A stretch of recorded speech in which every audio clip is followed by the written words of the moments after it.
fam, how we doing? I've got a lovely little 5-minute to share with you that I played this morning. Yeah, I've been on a bit of a roll. So I'm 1551 in Blitz right now, and this is a 24 move game, and let's just dive straight in because it's got a really nice kind of attacking idea in it. So I have the black pieces. We have e4, e5, knight f3, knight c6, and the Spanish, aka Roy Lopez.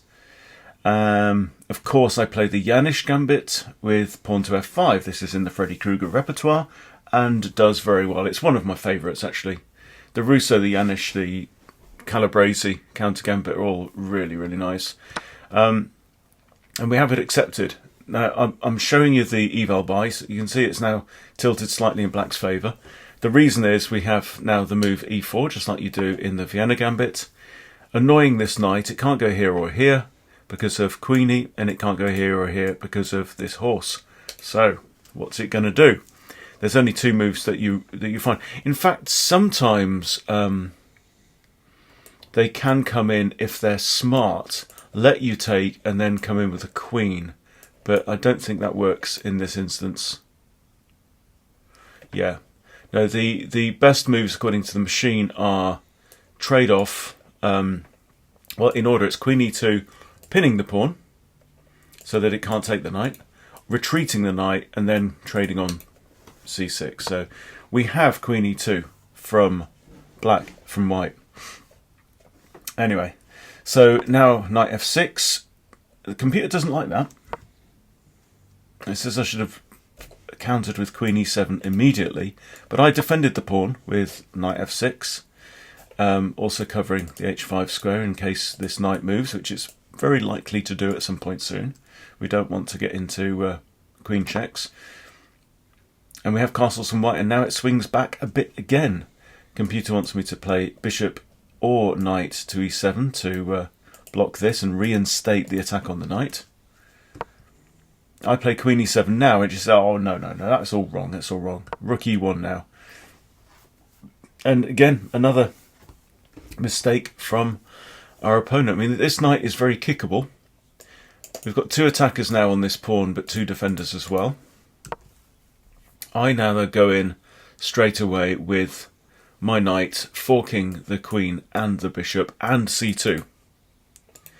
So what do we do about that? The computer says queen c4 obviously still defends the bishop and defends c2. That's what our opponent finds.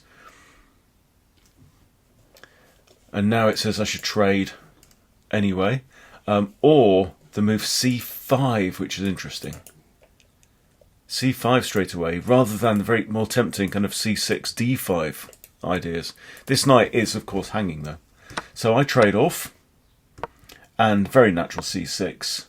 And computer actually here prefers h6, first booting the knight out. Then after the knight retreats to there, which is pretty much got to do, then we push c6. So I do it this way around. Not a massive difference. White retreats, and I do play h6 now, because I realise, because of our lovely advanced pawn here, very annoying to get a pawn on your 5th rank. You know, knights hate those pawns. So back he goes to there. Now I still haven't recovered this pawn yet, but no rush. The computer says d5, which is indeed what I play.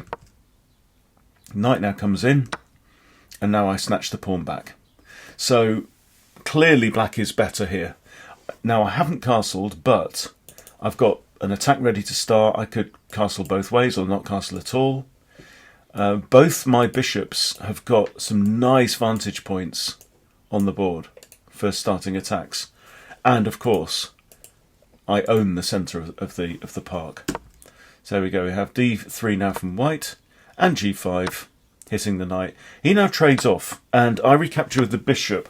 Computer slightly preferred knight, doesn't really matter too much, but I do kind of take my eye off the ball a little bit at this point, because I really should be sorting out this problem. I've got my king and queen on an open e-file, and that is not the most sensible. Notice, of course, that my queen defends b7, which is why I was allowed to capture the pawn there as well.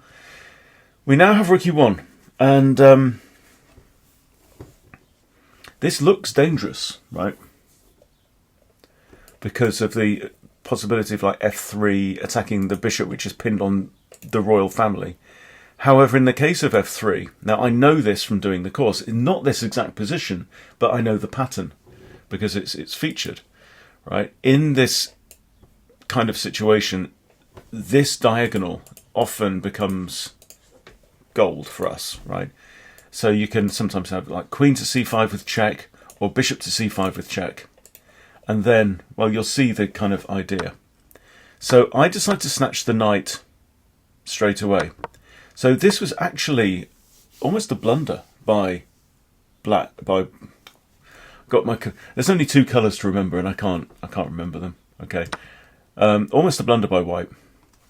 So what I like about this is we've opened up the G file. Yeah, my bishop's looking at there, but it can't really move right now. And am I really scared of this move, f3, which is indeed what comes? That's not best, though, because now I have queen c5 check. So I've got one of the royal pair out of the line of fire of this rook. There is a better move now, and what I should play here, well, pause if you want to, and see if you can find the best move, right? I'm scared of this rook. So what I'm thinking is, well, should I castle the king out of the way, which is actually what I do, but it's not the best move. The best move here is queen into f2. Notice if the rook goes there, it gets took, goes there, it gets took by the pawn, it stays there or there, the queen takes, right? So that's what to do. In fact, if it goes here or here or here, if it goes there or there, it's mate. So yeah, that would have been best. And actually, the computer here is saying queen c3 to defend the rook. Okay. So anyway, I go ahead and castle, kind of giving up the bishop, but again, not even the best move for my opponent. Knight takes now, and here comes the idea. This is the pattern. If you've got bishop or queen on here, the knight comes in, with the king already having run away into the corner because the f-pawn's gone, right? We can give check. King's forced back to here into the line of fire, right? And then, for example, I guess knight d2 wins the queen. Yeah, attacks the queen with the discovered check. So that would be absolutely tickety-boo. So white kind of figures this out and sees that he wants to give his king another escape on this way. So what would we play here? Well, I want to target this square. And you should never forget about completing development. Can my rooks see each other? No. No, they can't. Right? So bishop d6. Preparing ideas if the king should venture there. I might be able to push this pawn, smash the doors in. Blow the bloody doors off. And he brings in his queen now. Right? Trying to mix it up. This looks very tempting. Is there any way I can resist going straight in with the knight? I can. I moved my rook from D to G8.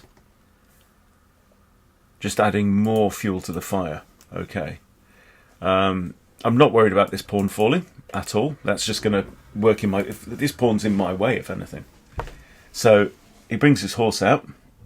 And now I decide to just put the hammer down. And this is, is this the best move? Now, computer says here knight f2 immediately hitting the king. And then knight back to d3 with check, maybe to win the rook. Okay. So just simple tactics. But I like this, putting pressure on the queen and also maybe threatening to double up on the g file. Queen goes back to there. And now the computer says rook takes h3. Because if pawn takes, I guess it's a royal fork, right? Yeah, rook takes f3, g2, yeah, knight f2 check. Oh, knight f2 check. So let's see that. There. Knight f2 check is a forced mate in 12 moves, apparently. So there you go. King g1, check again. He can't take. Queen has to block here. Okay, well. So that's not what I do. The queen retreats. Now I go... Oh, I do play knight f2 check. I do play knight f2 check. Look at that. But the king now goes to h2, and this is apparently mate in 7. And can you find the best move now? Because I missed it. Okay, the best move here is rook takes h8, sacrificing the rook, right? He can't just run away because he gets mated with that, so he's got to take here. And now it's f3 check. Wow. And now is throwing bodies under the bus. Why? So he can't go there, there, there. If he goes here, rook g8, check, and it's still mate in 5. Yeah. So, I mean, this bishop's just an absolute beast. Anyway, so, I don't find that. He goes here. Now it's mate in 7, okay? I push on with my pawn because the bishop's defending the rook, okay? I don't know what I think my idea is just to take on g2 and hit the king, and that would force the queen off the board, right? The opponent now plays his bishop out to here and find the next move, please. And the next move is, and the final move of the game, rook takes g2, and it's checkmate. Right? You can take away everything apart from these pieces here, and it's checkmate. Because the pawn defends the rook, the knight covers these 2 squares, the rook covers these 2 squares, and that's lovely. So yeah, just with these, even if this pawn's there or not, still checkmate. Very, very nice pattern. It's not a pattern that I know, it's not memorised. I didn't even know it was checkmate until I played it, but there you go. Yeah, just loads and loads of fun. And I like this idea of reusing the middle game patterns, you know. Because we've just got like one example in the Freddy Krueger course, in the Jaenisch Gambit that shows those ideas, but it's the fact I'm not trying to remember all the moves. I am trying to remember some of the principles. So yeah, a lot of fun, and just a nice example. You know, when you're playing well, because I am right now. I'm like yeah, it's a couple of blitz misses there, but look at this. It's a string of 9 straight wins in 10-minute rapid last night and this morning, and I was up in the early hours. Yeah, still playing chess. So that's nice. So I'm 15.07 now again in rapid, 15.50 in blitz. So very, very happy. Hope you've enjoyed watching that game and playing along with me. Well done if you found any of those little puzzles in there as well. Thanks for watching. See you later.